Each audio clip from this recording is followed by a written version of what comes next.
Hello, Erica Sicosio here from the Director's Chair, episode number 2. It is a Monday night. I'm not sure of the date. I think it's the last Monday of February. I am here at Family Tree. I am in the early young preschool program, and I'm making this video to help my staff prepare for their QRS visit. Our window is in probably about 6 to 10 weeks, so I am doing some preparation to help our teachers get ready. During that process, I posted up a video on our Facebook page, and there were lots of questions around circle time and setting up classrooms and just general questions. So I thought this would be an easy opportunity to talk to you all at once about my thoughts. Now, there are many schools of thoughts, there are many theories, there are many teaching philosophies, so I'm not saying my way is the only way, so I would like to say that right now. Also, as we go through this classroom, I'd like to say thank you to Ms. Haley and Ms. Amanda for allowing me to use their classroom. They have done zero preparation to get ready for their Bright Stars visit, so the classroom is not set up at a 5-star level yet, but we're going to work on that over the next few weeks, and we'll shoot our next video in this room as well once it is ready so we can see the differences.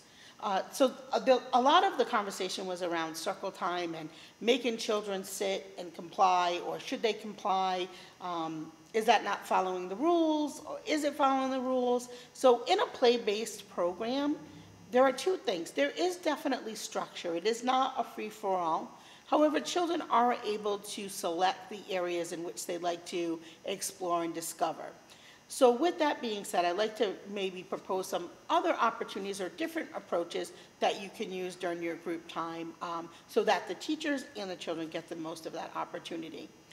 One of the first opportunities or ways that you may be able to do this is, instead of calling a group of 18 children to the carpet to do a story or to do group time as one big group, you could perhaps split the group in half and do 9 and 9. There's many ways you could do that. You could do that based on their interest level or activity level or academic level. So if you have some children who are really interested and engaged in circle time most of the time, maybe you could perhaps have that group come and do a little bit more of a traditional type of circle time.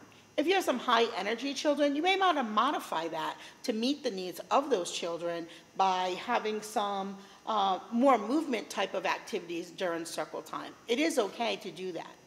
Ultimately, what you want to look at is, what is the learning goal? What do you want your children to get from group time? And sometimes, if the learning goal is to just have children learn the skill to have patience, to sit, to wait, to take turns, there are ways to do that.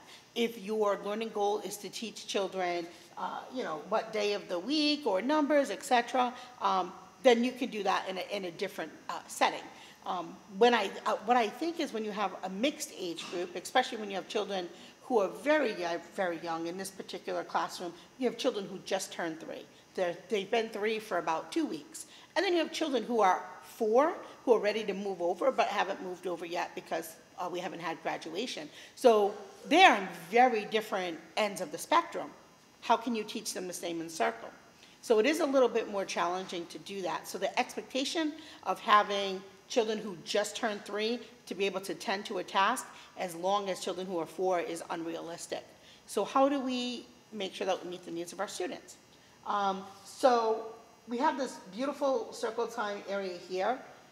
It's very traditional. To be quite honest, during a Bright Stars visit, they're not going to want to see a lot of this.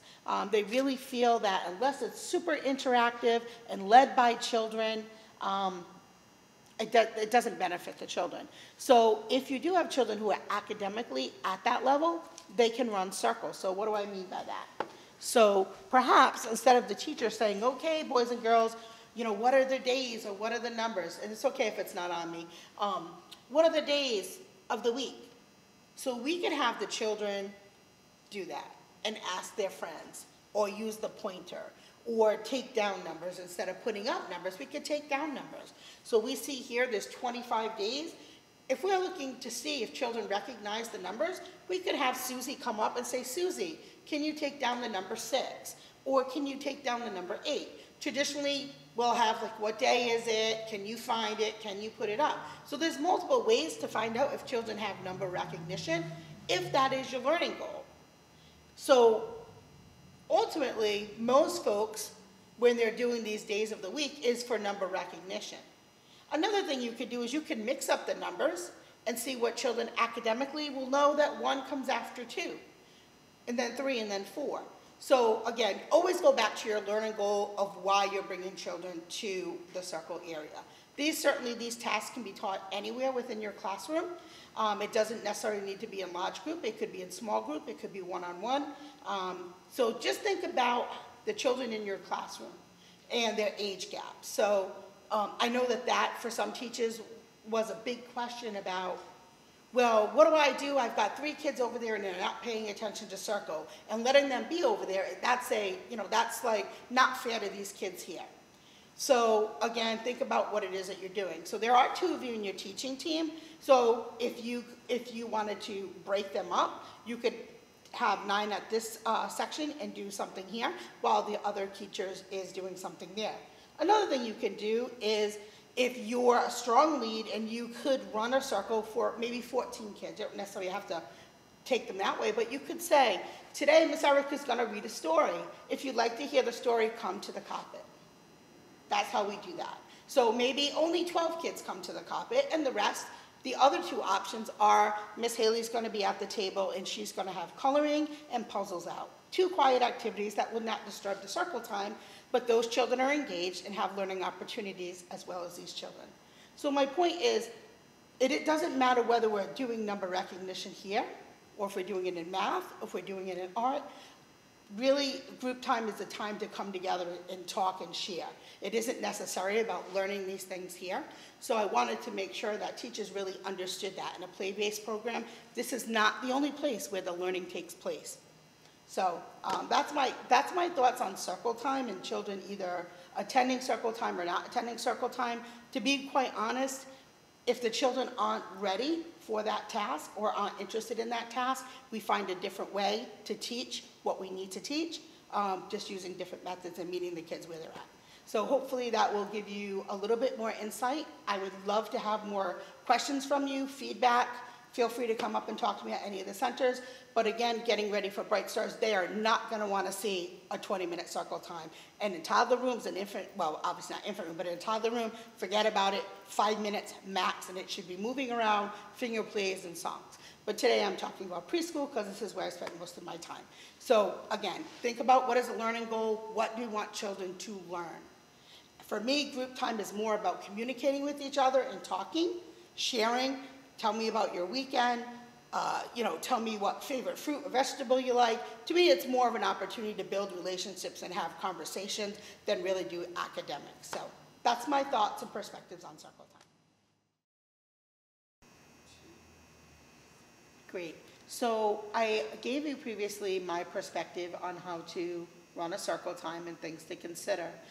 So I pulled out page number 65 in the ECERS, which is group time. So I'm going to just talk a little bit about what's on this paper for you to have a better understanding of what group time should look like.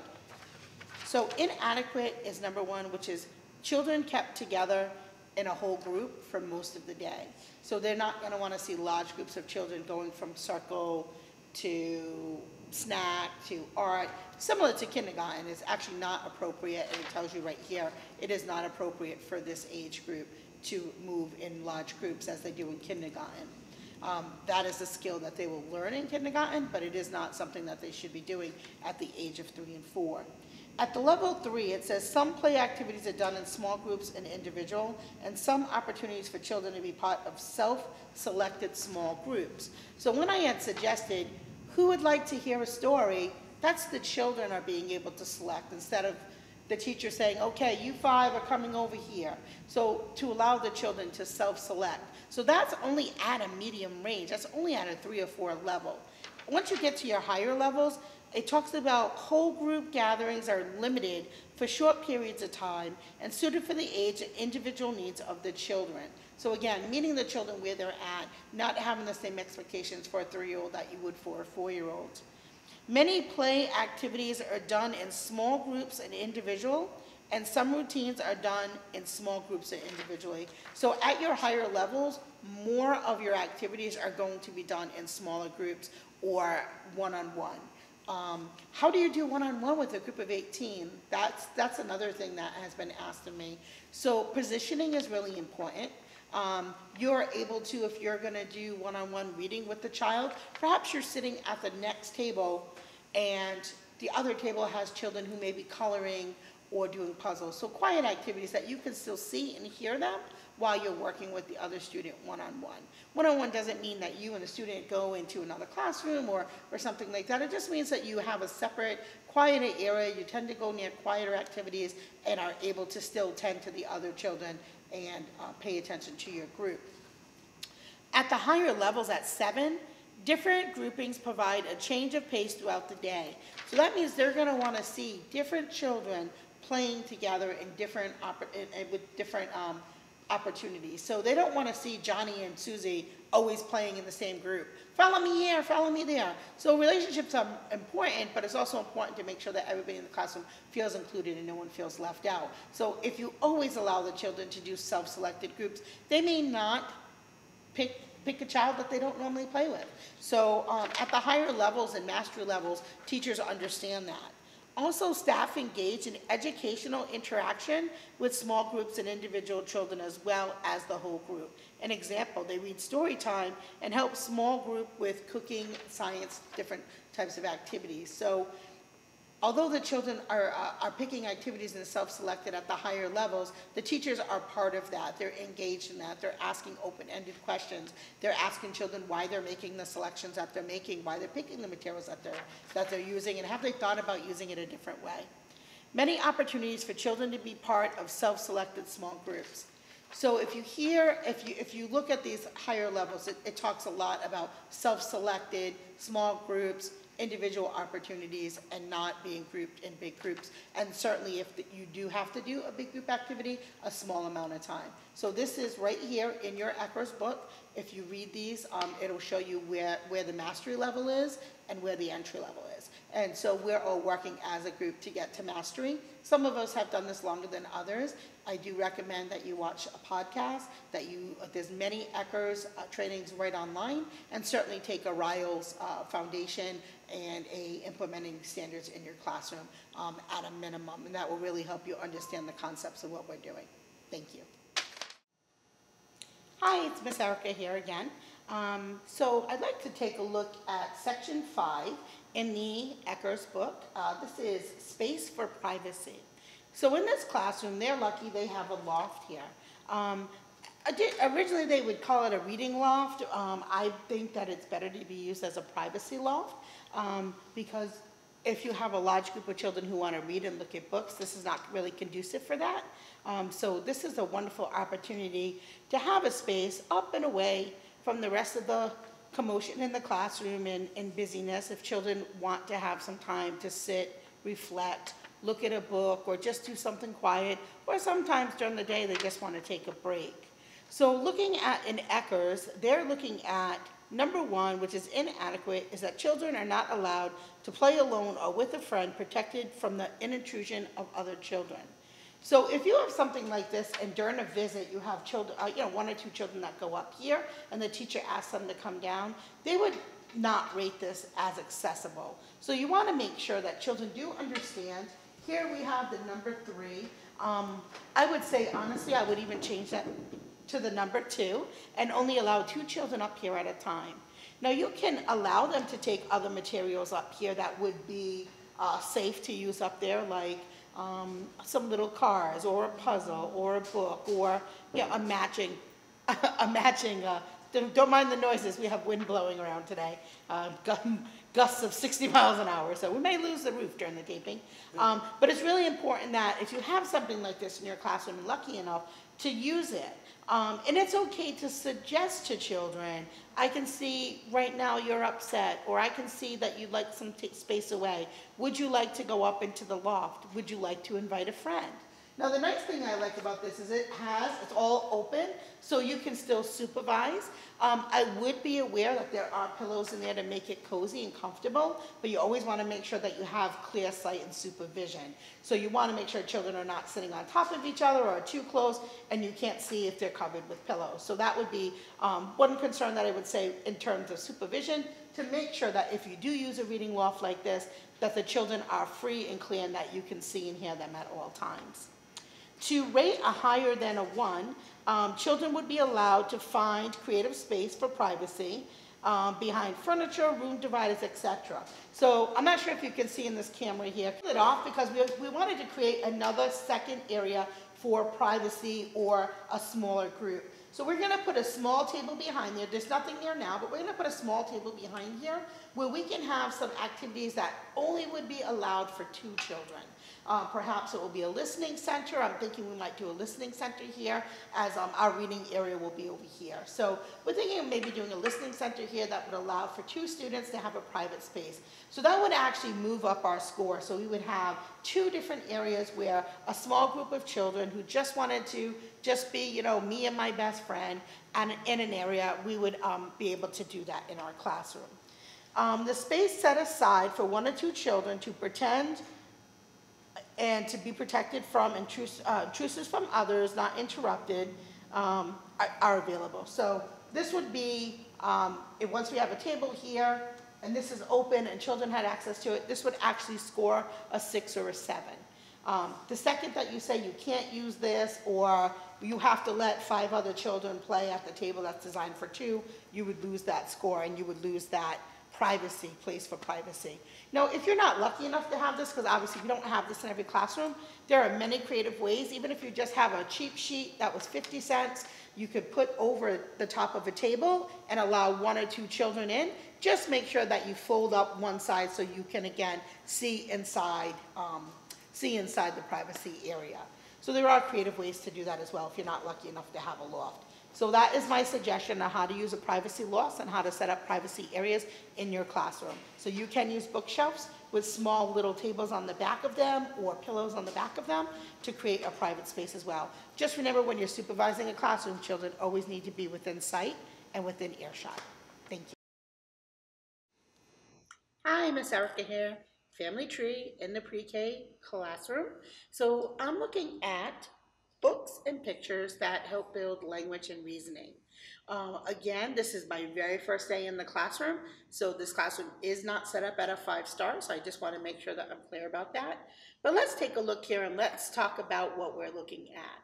So the bookshelf looks nice, it's neat, it's organized. Let's take a look and see what we have here. So we have books. We don't know what kind of books are in each of these. So if you take out a bin, we have a ripped book, and we have a math book, and a social studies book, and a bee book, and a horse book, and then a book about a bad kitty. So what we need to do is we want to make sure that our books have a variety of interests, which there's certainly a variety of interests, and that they're categorized. And they need to be categorized in the areas of nature and science. So it looks like if they went through this, this probably could have been their nature and science. It's mixed in with other things. But a label here, it says nature and science with a photo that shows a picture of nature or science for our children who can't read. So we can put that in there. So nature and science would be one area. People would be another category. So you'd want to have a cubby for people books. Factual books, which would be books about real people, real things that happen, not fantasy. Abilities, so they want to look and have books about different abilities and different types of people, so you would need to have that. Race and culture, so they are looking for a lot of different types of people that you would encounter in everyday life, because this is where children have the opportunities to learn about other people. And most times preschool is the first opportunity outside of their family to have long periods of time with many different people from many different cultures, which is a wonderful opportunity, especially at a center like ours that is very diverse. And then you need to have a bin for animals. So you can have other additional bins, but you have to have nature and science, people, factual, abilities, race and culture, and animals. So you need to have that. So if Bright Stars were to come, they would look and they would be like, oh, nothing's separated, and I couldn't really determine, and it's not their job really to determine Okay, how many of these of that do you have?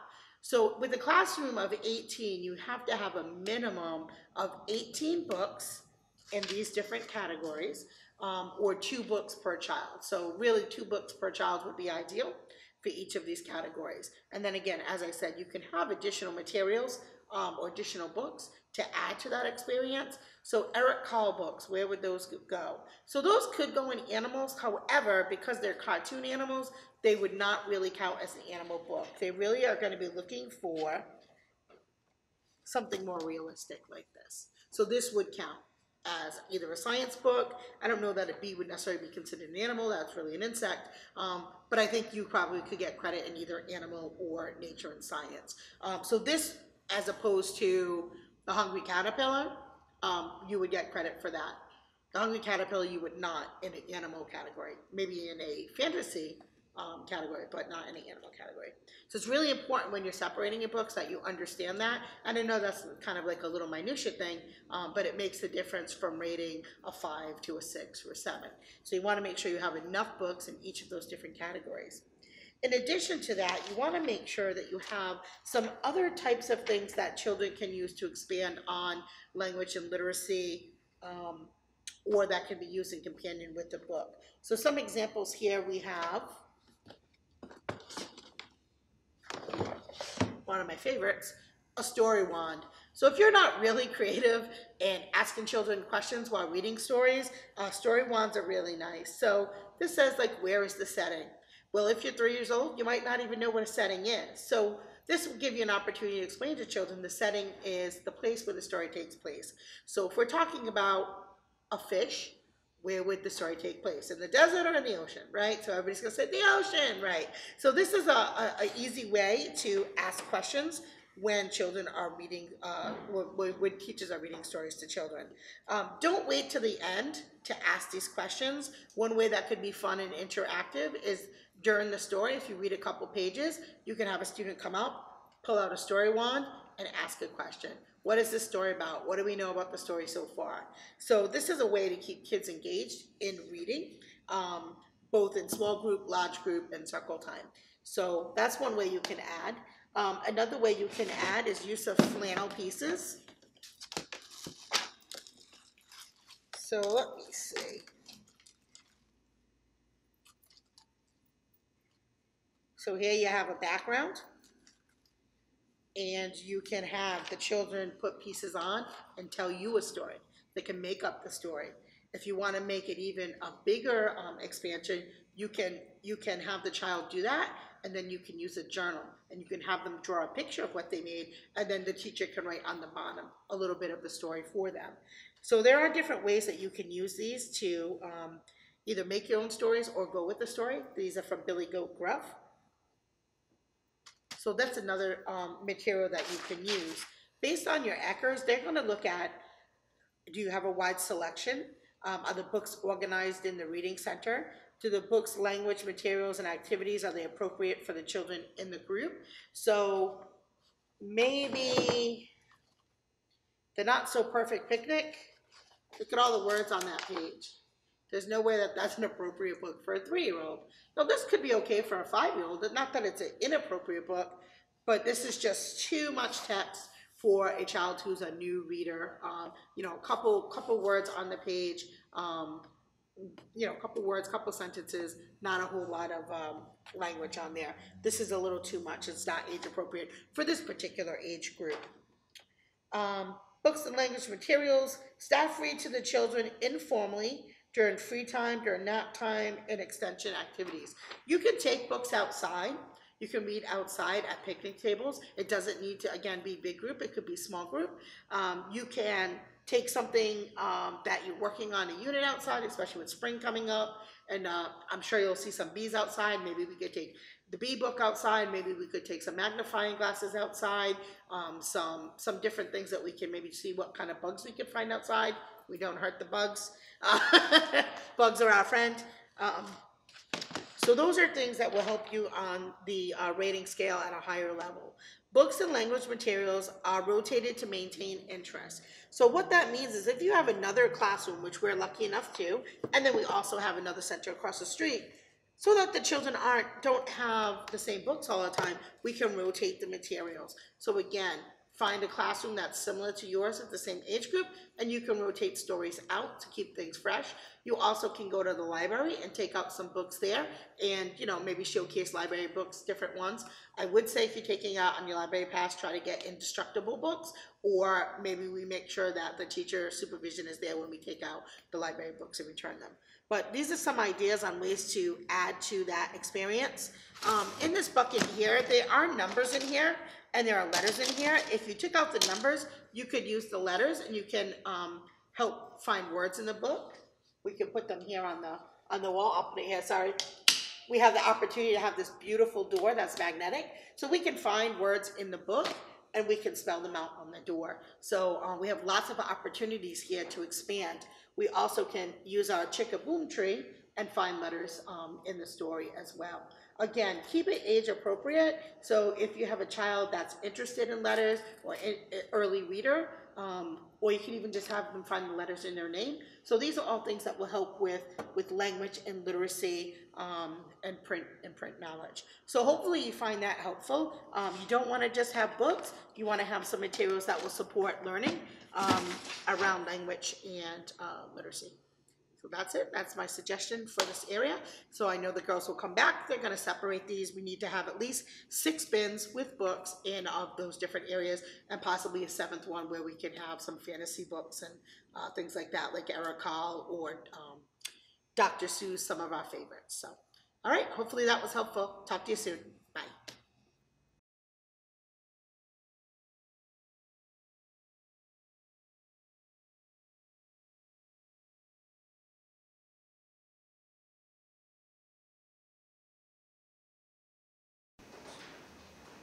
Hi, Miss Erica here again. I'd like to talk to you about blocks. So I'm going to show you 2 examples of a block area.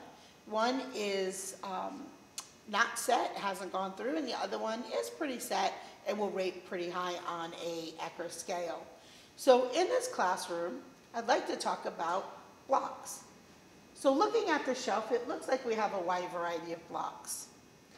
So cardboard blocks, these are great. These are perfect to use with young preschoolers. They're light, easy to use, easy to do different activities with.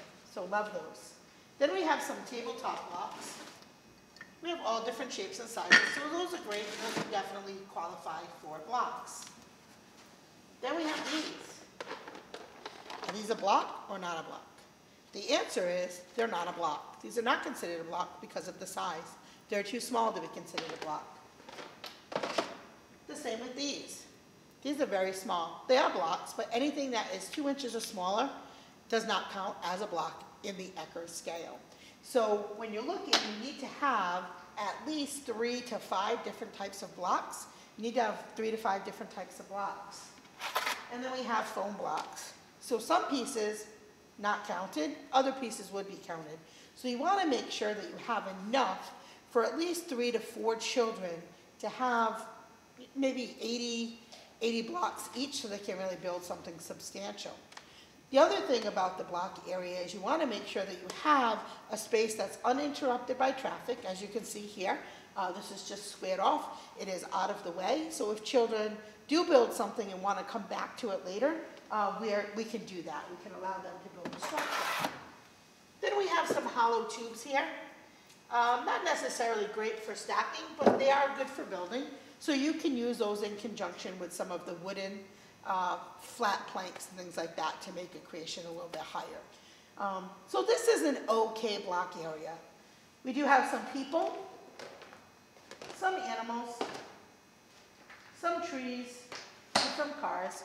Not a lot, and you don't want to have a lot. We also have some signs down on the bottom, street signs, which I may even recommend that they move over to dramatic play.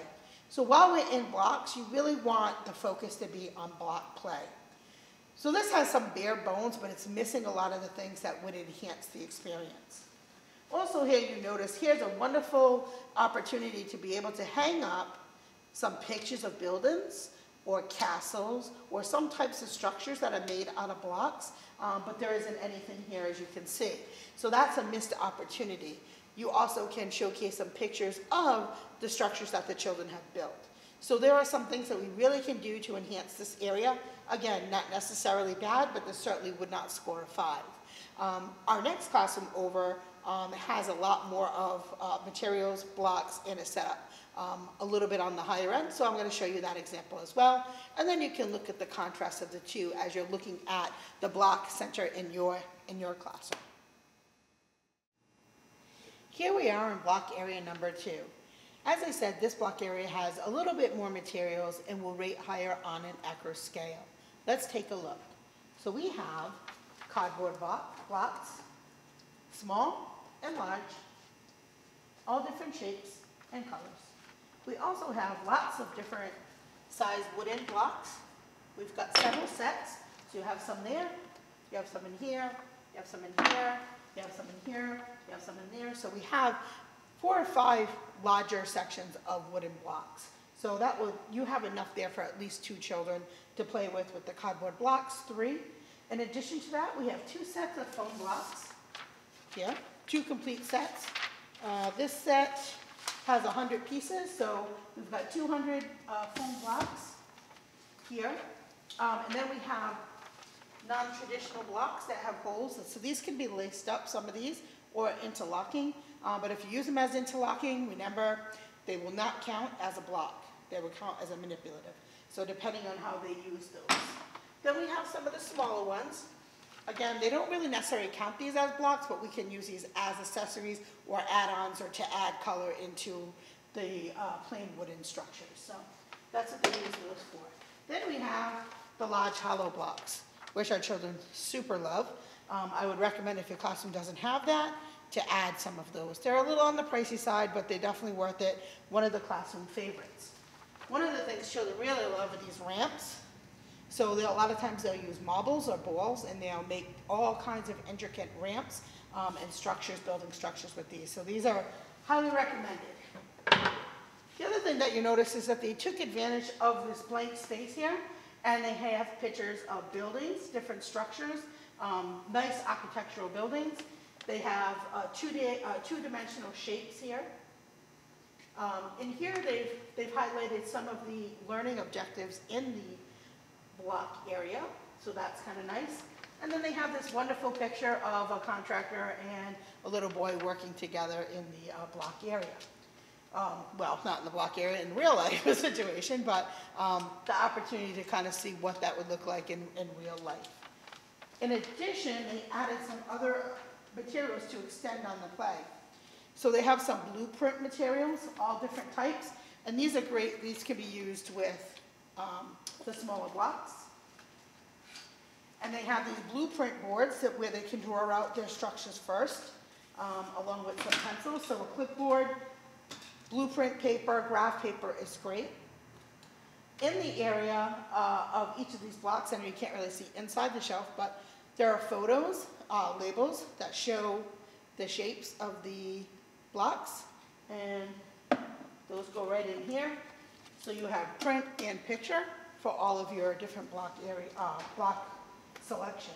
So you want to make sure you have a lot of variety. In addition to that, there are rulers. So you want to add things that will expand on the actual block play and not detract from it.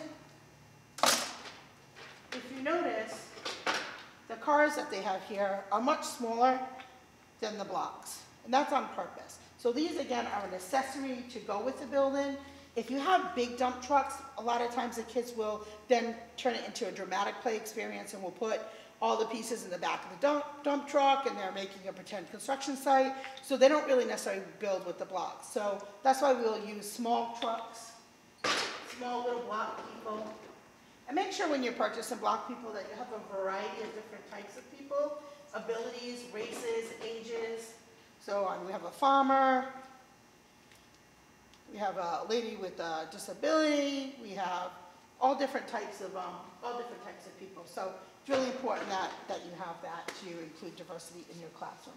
But as you can see, this is a much bigger block area. It's out of the way of traffic.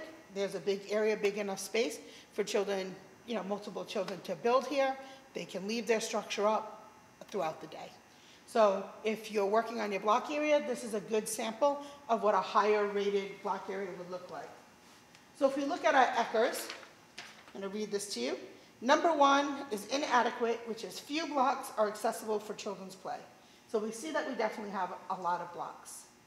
There are enough blocks and accessories for at least 2 children to play independent and make independent structures at the same time. So there clearly is enough blocks for the children, 2 children to be able to make their own structures without having to share blocks. Blocks and accessories are accessible for daily use. Now they only have 2 here. There are actually more of those types of materials over in the dramatic play. So we just want to make sure that we don't bring too many over because we don't want to, again, detract from the block play. Is there enough space at the level 4 and 5? Is there enough space for the children to build? The blocks and accessories are accessible for 3 or more children, and the blocks and accessories are organized by type. So as you can see here, it's not just a big bin with all different kinds, but they are sorted out by type. Special block area set out aside of traffic with storage suitable for building surface, a flat rug or other sturdy area. So you can see we have a rug here just so the floor wasn't cold. Block area is suitable for a portion of the day that they can build here. At a 7, it says there's at least 2 types of blocks and variety of accessories accessible daily, large and small, homemade and commercial. And as you can see, we have that here. Blocks and accessories are stored at open, labeled shelves. Most of these don't even have bins, so children can just kind of take what they want. We do have some empty bins if children want to make big stacks of them and take them to another area. And some block play is available outdoors. So we actually do have an outdoor space that has a little block city, if you will, where you can use cars and things like that, and they're able to use the wooden blocks outside in that area as well. So we have a nice little area set up for that. So this hopefully gives you some information on how to set up the block area in your classroom. Again, looking at, do you have actual blocks and what types of things do you have in your block area? You want to make sure you're not putting too much dramatic play or too many books or other things that detract from the block time. That's it. Thank you very much. So that's it. We're going to wrap it up. I just wanted to leave you with a few thoughts. First, I'd like to thank again Haley and Amanda for letting me pick apart your room. Thank you, Ms. Sally, for allowing me to showcase your block area. I'd like to thank all my staff for all the hard work that you do. I know that this is a long process. It is a journey. It is not a let's get this star and then we're done. It is called a quality improvement program on purpose. We're always going to be looking at continuing quality. So that's something that you know about our program. So if you have any other questions about the block area, about privacy areas, about circle time, please feel free to come see me. I guess my last thoughts, what I want you to really know is, understand this tool and look at how it applies to you in your classroom. We're all going to have strengths and weaknesses. There are going to be some areas that we're not going to be able to switch or change or improve, but for the majority we'll be able to do quite well. I know that you guys have it in you, and we're certainly here to support you, Ms. Chris and myself. We'll get you the materials that you need. You guys are going to help make sure that we take care of those materials. But together we will succeed. I'm very confident of that. We will shoot more videos on different topics in the ECERS and ECERS. But for today, we thought we would cover those 2 things. One other thing about communication is really, really important. That is woven into so many of the pages in here. So communicating with your coworker, communicating with the parents, communicating with the children is so, so important. I know some of you guys are stressing out about making labels and photos, on your shelves. That's such a small part. If you really, really can understand the health and safety piece and the communication piece, you guys will do awesome. So thank you so much for letting me be in your classroom today, and hopefully this was helpful. Thank you and have a great night.